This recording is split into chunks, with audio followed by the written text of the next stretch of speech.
father just said, it's done. And that day, and until he passed away, he never touched a single drop of beer or liquor, not a single drop.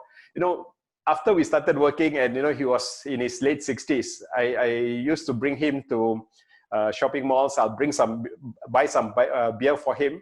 And you can see his excitement. He'll tell me, wow, beer. Who shall we give it to? No, I stopped drinking. And that was a promise he made me in 87. Wow. He passed away in 2011. He never drank a single drop. That got me really studying hard. So I started studying hard for my STPM. Father stopped drinking, so he became free. So in the evening, he was helping mommy with cutting dry chilies. Mommy was grinding it and we were selling it. And we had a small business of selling chili, sambal. Right. And that money sent me to the university.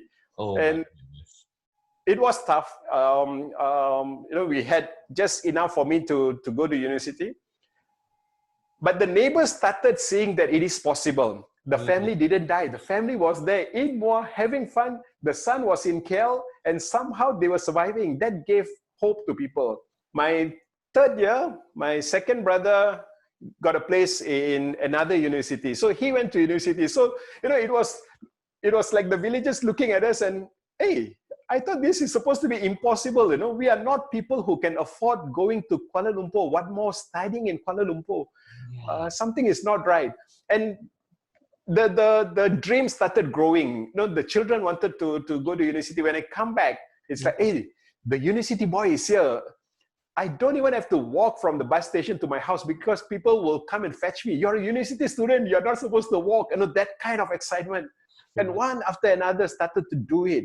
The community actually built a small extension to my house for me to study because we were staying in such a small place. There was no room. So they created this small room extension of my house. That room, even after we left the house in 98, that room continued to be the study room of the community because they believe that room is blessed. So nobody stays in the house, but that particular room had electricity and people were studying there. Goodness. Changed the whole thing. That changed the whole thing. So one after another just continued graduating. It takes that belief and it takes that, somebody to prove that it can be done and the belief system changes. So it was beautiful. Until now, we still talk about it. Unbelievable. What a story. So much inspiration from that. I love stories because it really inspires change in people. And your story is so classic. Firstly, you got inspired by a story you watch on telly.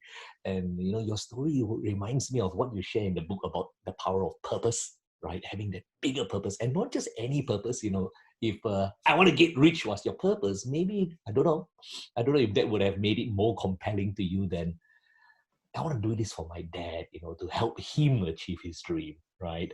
And also reminding us that the key thing that helps us achieve and realize our dreams and be successful is already in us, which is love. Your father quit drinking out of love because he wanted to see you fulfill your dream. And you went to uni because you wanted to fulfill his dream as well, right? You wouldn't have blamed your dad for saying, come on, university, that's not for us, mate. Come on, be realistic. That's not us, right? And yet your father thought differently, but you were a huge influence in his life. Amazing.